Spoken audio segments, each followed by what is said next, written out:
जय जोहार छत्तीसगढ़। आप देख रहे हैं छत्तीसगढ़ का सबसे फेवरेट बुलेटिन। आपके साथ मैं हूं ललित प्रजापति। शुरुआत करेंगे बड़े बयान के साथ। डिप्टी सीएम विजय शर्मा ने बड़ा आरोप लगाया। भूपेश बघेल की सरकार पर उनका आरोप है कि पिछले 4 से 5 साल में फर्जी सर्टिफिकेट बने हैं। नगरीय निकायों में फर्जी सर्टिफिकेट बनाए गए। धर्म के आधार पर बड़ी संख्या में प्रमाण पत्र बनाए गए हैं। अब सरकार इनकी जांच करवाएगी। धर्म के आधार पर नहीं होना चाहिए आरक्षण।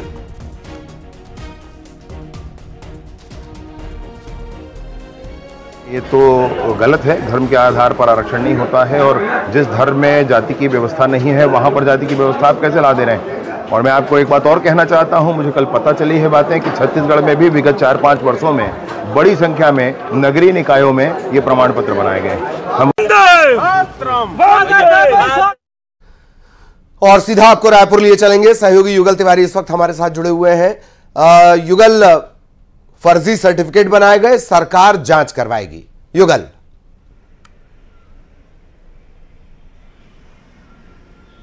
जी बिल्कुल ललित, देखिए एक धर्म विशेष को ओबीसी के फर्जी सर्टिफिकेट जारी करने का ये पूरा मामला है। और फिलहाल जब राज्य सरकार के संज्ञान में आ चुकी है मामला, तो उन्होंने जांच की बात भी कही है। डिप्टी सीएम विजय शर्मा, गृह मंत्री विजय शर्मा ने साफ तौर पर कहा है कि उन्हें पता चला है कि विगत 4 से 5 सालों में, और सीधा ये हमला है पूर्ववर्ती सरकार पर, कांग्रेस सरकार पर, क्योंकि इससे पहले छत्तीसगढ़ में कांग्रेस की सरकार थी। तो इस दौरान नगरीय निकाय क्षेत्रों में ओबीसी के फर्जी सर्टिफिकेट बांटे गए हैं। कुछ राज्यों में भी इस तरह के मामले आए हैं, तो उसकी भी जांच हालांकि प्रत्यक्ष की जा रही है। लेकिन इस राज्य में, छत्तीसगढ़ में भी ये मामला उनके संज्ञान में आया है। तो उनका कहना है कि जिस धर्म में जाति वर्ग की व्यवस्था नहीं है, तो ऐसे में उन्हें कैसे सर्टिफिकेट दिया जा सकता है। तो कुल मिलाकर ये कहा जा सकता है कि अब ये मामला राज्य सरकार के संज्ञान में है और उसकी जांच की बात कही जा रही है। तो ये तय है कि जांच के निर्देश हो चुके हैं और आने वाले समय में ये खुलासा हो सकेगा कि किन किन जो नगरीय निकाय क्षेत्रों में किस तरह के फर्जी है ओबीसी का सर्टिफिकेट बांटा गया है। लेकिन ये डिप्टी सीएम विजय शर्मा का बड़ा बयान कहा जा सकता है और ये बड़ा संकेत भी है इस जो फर्जीवाड़े को लेकर के जांच की दिशा में एक बड़ी कार्रवाई भी हो सकता है राज्य सरकार है आने वाले समय में करे। और पूरे रिपोर्ट जब सामने आएगी तभी इस बात का खुलासा हो सकेगा कि छत्तीसगढ़ के जो नगरीय निकाय हैं वहाँ पर किस तरह के फर्जीवाड़ा करके ओबीसी के सर्टिफिकेट है वो बांटे गए हैं। जी ललित, बात की जा रही है धर्म के आधार पर सर्टिफिकेट बने हैं। क्या कोई प्रमाण भी है, और अगर है तो फिर सीधे जांच बिठानी चाहिए।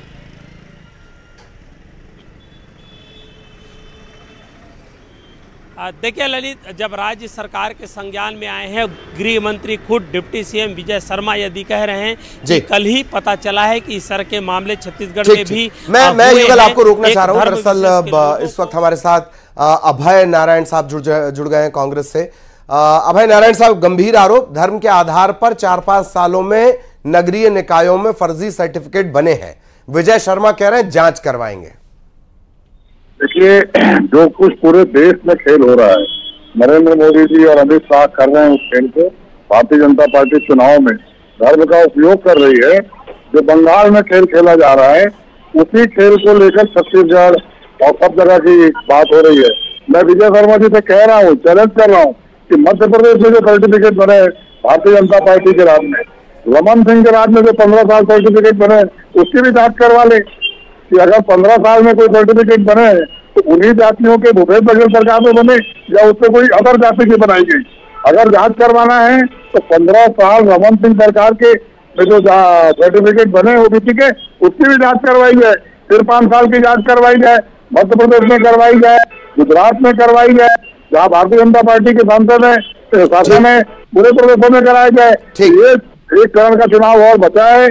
4 दिन को विदाई हो रही है और विदाई के पहले ये धर्म का खेल, धर्म की आड़ में जातियों का खेल, धर्म की आड़ में जातियों का खेल। चलिए अभय जी, राजीव चक्रवर्ती साहब भी बीजेपी से जुड़ गए, उनका भी एक रिएक्शन ले लिया जाए। विजय चक्रवर्ती साहब, धर्म के आधार पर फर्जी सर्टिफिकेट बने। चक्रवर्ती साहब, आपका रिएक्शन। बिल्कुल, जो विजय शर्मा जी ने कहा बिल्कुल सत्य कहा कि फर्जी सर्टिफिकेट बनाए गए। जो धर्मांतरण में भी जा चुके हैं वहां का भी फायदा ले लिए और उसके बाद अनुसूचित जाति, अनुसूचित जनजाति दोनों का सर्टिफिकेट लेकर नौकरियों में क्रीमी लेयर का भी फायदा ले रहे हैं। शिक्षा व्यवस्था, अपनी शिक्षा भी ले लिए कॉन्वेंट में, और तमाम जो ईसाई मिशनरी है, ये विसंगति बहुत दिनों से चल रही है और हमारी सरकार नहीं, हालांकि जी शर्मा साहब कह रहे हैं कि अभी पता चला है राजीव जी उनको, अभी 1-2 दिन पहले ही कुछ पता चला है। हाँ, कुछ अभी पता चला है, जो बड़ी बड़ी सरकारी नौकरियों में है और उनकी जांच की जा रही है और लंबे समय से चली आ रही है। अब देखिए जांच होगा, हमारी सरकार को आए 4 महीना हुआ है, निश्चित रूप से आने वाले समय में ये जांच की जाएगी और उसके ऊपर कार्रवाई भी की जाएगी। ठीक। अभय जी आपका भी बहुत बहुत धन्यवाद। राजीव चक्रवर्ती साहब आपका भी बहुत बहुत धन्यवाद। युगल हमारे साथ जुड़े रहे, युगल का भी बहुत बहुत धन्यवाद इस तमाम अपडेट्स के लिए, जानकारी के लिए। खबर नारायणपुर से, नारायणपुर के अबूझमाड़ के जंगल में पुलिस नक्सली मुठभेड़ हुई है और 7 नक्सलियों को ढेर करने का दावा किया गया है। बीजापुर नारायणपुर की जो बॉर्डर है उसमें नेशनल पार्क में मुठभेड़ हुई है। मुठभेड़ के बाद नक्सलियों की गिरफ्तारी भी की गई है। मौके से AK-47 मिले हैं, बड़ी मात्रा में नक्सली सामान बरामद किया गया है। इस ऑपरेशन का नाम था सूर्य शक्ति .5। 800 तकरीबन जवान इसमें शामिल हुए। मुठभेड़ सुबह से चल रही है। DRG STF बस्तर बटालियन के जवानों ने यह पूरा ऑपरेशन चलाया। 7 नक्सलियों को ढेर करने का दावा।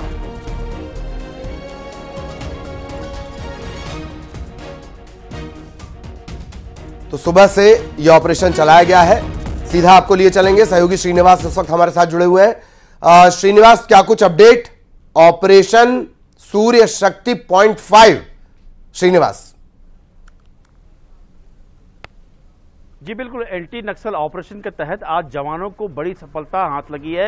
नारायणपुर के जवान और दंतेवाड़ा के जवान, साथ ही बस्तर के जवान, इन कुल मिला के 800 जवानों ने अबूझमाड़ जो इलाका है, नेशनल पार्क कहलाता है, ये दंतेवाड़ा, नारायणपुर और बीजापुर का सरहदी है इलाका है। यहाँ पर बड़े माओवादियों की होने की सूचना जवानों को मिली थी, जिसके बाद एक संयुक्त ऑपरेशन चलाया गया, लॉन्च किया गया, जिसमें आज सुबह से ही रुक के जो मुठभेड़ हो रही थी, अब जो खबरें आ रही है उसके हिसाब से 7 नक्सलियों को सुरक्षा जवानों ने ढेर कर दिया। साथ ही 7 जो हथियार है उसे भी बरामद किए हैं। 112, 312 बोर सहित AK-47 जैसे हथियार भी बरामद किए गए।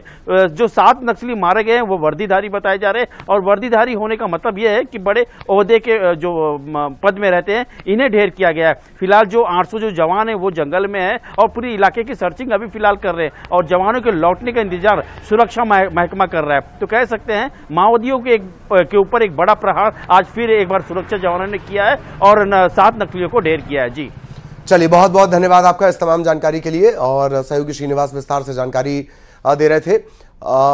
इधर नक्सल समस्या को लेकर प्रदेश के गृहमंत्री और डिप्टी CM विजय शर्मा ने कहा कि नक्सलियों की पुनर्वास नीति को अपग्रेड किया जाएगा और अच्छा करने का प्रयास इसे किया जा रहा है। उन्होंने यह भी कहा कि युवाओं को नक्सली बनने से रोकने की कोशिश होगी, लोगों का भरोसा सरकार पर बढ़ाने की कोशिश होगी। सारा खेल भरोसे का ही तो है। उन्होंने यह भी कहा कि नक्सली इलाके में शांति बहाल करने पर सरकार का पूरा जोर है।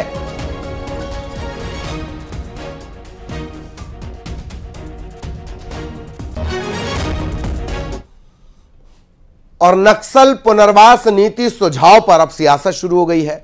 प्रदेश अध्यक्ष दीपक वैद ने सरकार पर निशाना साधा का नक्सलियों से सरकार चलाने के लिए भी सुझाव मांग लो, ये तंज कसा उन्होंने। फिर ये कह रहे हैं कि सरकार नक्सलवाद को लेकर कंफ्यूज है। स्पष्ट ये करे पुनर्वास नक्सल नीति पे सरकार का आखिर क्या योजना, क्या नक्सल नीति, इन्होंने क्या नक्सल नीति बनाए। नंबर 1, पहले नक्सल नीति स्पष्ट करे, फिर पुनर्वास नीति पे बात करे। भारतीय जनता पार्टी की सरकार कंफ्यूज है और दुर्भाग्य ये है कि पुनर्वास नीति पे उनसे सुझाव मांग रहे। क्या सरकार के पास कोई प्लान नहीं है क्या सरकार के पास कोई योजना नहीं है क्या? अच्छा है, सरकार चलाने का भी सुझाव मांग लेते। खबर रायपुर से, कोयला घोटाला केस में EOW को रानू साहू और सौम्या चौरसिया की रिमांड मिल गई है। दोनों को प्रोडक्शन वारंट पर लेकर EOW की टीम रायपुर स्पेशल कोर्ट पहुंची थी। EOW ने 15 दिन की रिमांड मांगी थी, लेकिन कोर्ट से 5 दिन की रिमांड मिली है। EOW 27 मई तक दोनों से कोयला घोटाला केस में पूछताछ करेगी। इससे पहले तक निलंबित IAS रानू साहू और सौम्या चौरसिया रायपुर सेंट्रल जेल में बंद थीं। प्रदेश में हुए 500 करोड़ से अधिक के फूल स्कैम में अब EOW दोनों आरोपियों से नए सिरे से पूछताछ करेगी। इन पर आरोप है कि कोल लेवी वसूली का काम ये किया करते थे प्रति टन 25 रुपए के हिसाब से। अधिकारी होकर पद का दुरुपयोग किया गया।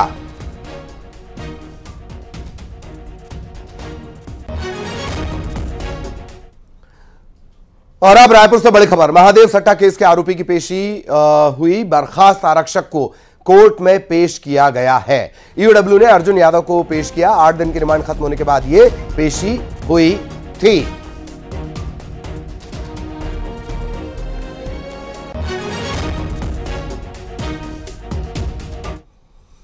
इधर आईपीएल सट्टेबाजी के मामले में कोरबा में महादेव ऐप सट्टा मामले में कार्रवाई करते हुए अलग अलग बैंक के 142 खाते फ्रीज कर दिए गए। 140 करोड़ से ज्यादा के लेनदेन का खुलासा हुआ है।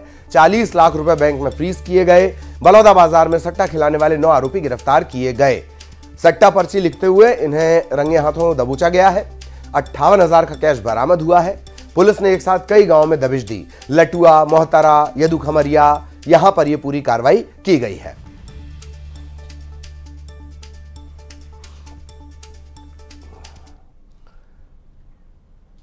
इधर बिलासपुर में सिम्स मेडिकल कॉलेज की व्यवस्थाओं पर सवाल उठ रहे हैं। फैकल्टी, जरूरी संसाधनों की कमी से लेकर नेशनल मेडिकल कमीशन ने बाकायदा सिम्स पर जुर्माना लगाया है।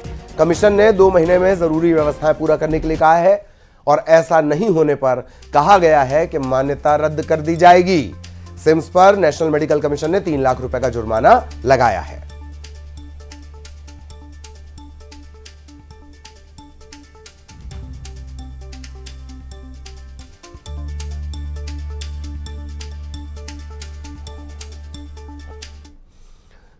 इधर दुर्ग में स्वास्थ्य विभाग एक्शन में नजर आया। शंकराचार्य मेडिकल कॉलेज के 2 डॉक्टर्स को नोटिस जारी किया गया है। एक डॉक्टर पर निजी अस्पताल में प्रैक्टिस करने के आरोप है और एक महिला डॉक्टर पर प्रसूता को निजी अस्पताल में रेफर करने का आरोप है। वहीं प्रसूता की मौत के मामले को लेकर भी स्वास्थ्य विभाग ने शंकराचार्य मेडिकल कॉलेज से जवाब तलब किया है।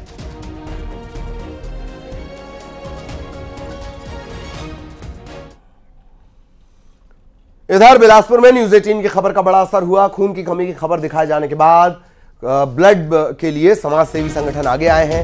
समाज सेवी संगठन जो है वो 2 शिविर लगाएंगे। इन शिविर के जरिए 1000 यूनिट ब्लड जुटाया जाएगा ताकि शहर में ब्लड की कमी को दूर किया जा सके।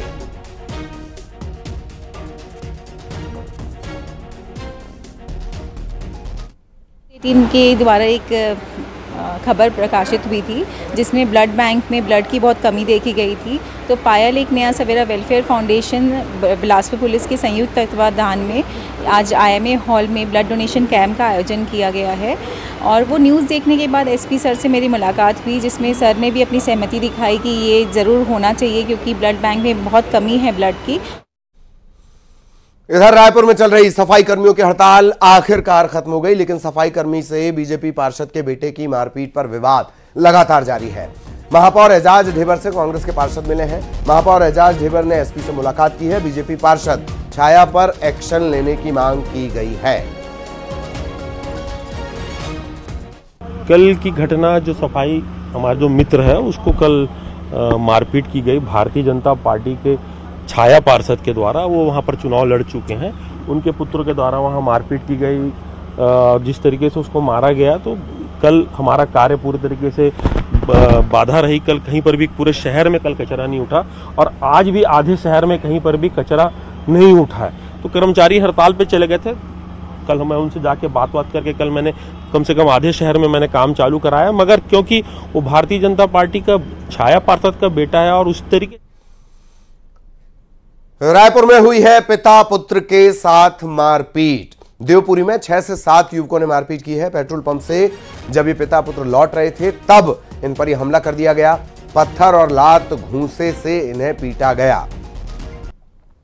मारपीट के पूरे घटनाक्रम का अब CCTV फुटेज सामने आया है।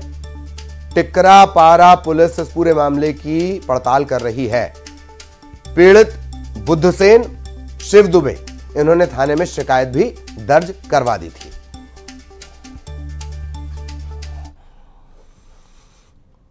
इधर दुर्ग में भू माफिया के खिलाफ बड़ी कार्रवाई की गई है। नगर निगम ने बड़ा एक्शन लिया है। निगम ने अवैध प्लॉटिंग पर जेसीबी मशीन चला दी है। अवैध रूप से जो रास्ते बनाए गए थे उन्हें तोड़ दिया गया है। शिवनाथ नदी के पास अवैध प्लॉटिंग की जा रही थी और इस अवैध प्लॉटिंग को लेकर अब यह बड़ा एक्शन लिया गया है। जो रास्ता बनाया जा रहा था उसे तोड़ दिया गया है।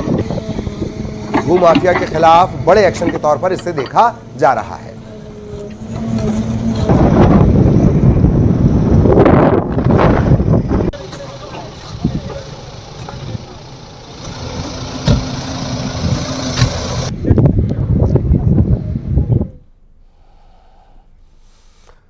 इधर गरियाबंद में अवैध खनन को लेकर सरपंच को निलंबित कर दिया गया। राजिम एसडीएम अर्पिता पाठक ने इसे निलंबित किया है। सरपंच सुनीता सोनी पर एसडीएम ने बड़ा एक्शन लिया है। परसदा जोशी गांव में अवैध खनन को लेकर यह कार्रवाई की गई है। इसके अलावा 5 सरपंच और सचिवों को नोटिस जारी किया गया है। जवाब नहीं मिलेगा या सही जवाब नहीं मिलेगा तो इन पर भी कार्रवाई होगी।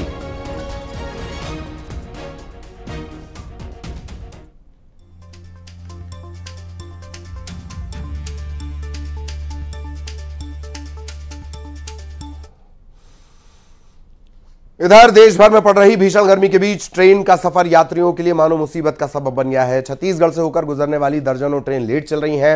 हावड़ा मुंबई मेल 2.5 घंटा, शिवनाथ एक्सप्रेस 4 घंटा, दुरंतो एक्सप्रेस 5.5 घंटा, उत्कल एक्सप्रेस 3.5 घंटा, आजाद हिंद एक्सप्रेस 26 घंटा, इतवारी ट्रेन 4.5 घंटा, पटना सिकंदराबाद 3.5 घंटे, ज्ञानेश्वरी एक्सप्रेस 2.5 घंटे, हावड़ा अहमदाबाद 1.5 घंटे की देरी से चल रही है। इसके अलावा उत्तर भारत की तरफ से चलने वाली तमाम एक्सप्रेस ट्रेन अपने निर्धारित समय से 5 से 6 घंटे की देरी से चल रही है। हमको 2-3 घंटा हो गया ये ट्रेन लेट चल रही है। पीछे से आने वाली हर ट्रेन को निकाल दिया जाता है, इसको रोक दिया जाता है। पिछले 1 साल से हम लोग बहुत परेशान हैं। पिछले 1 साल से 8 घंटा 9 घंटा। और दंतेवाड़ा में मौसम ने ली एक बार फिर करवट। गीदम और दंतेवाड़ा में गरज चमक के साथ बारिश हुई। अचानक तेज हवाएं चलने लगी और झमाझम बारिश का दौर शुरू हो गया, जिससे लोगों को फौरी तौर पर गर्मी से राहत मिली है। तेज हवा के साथ झमाझम बारिश का सिलसिला।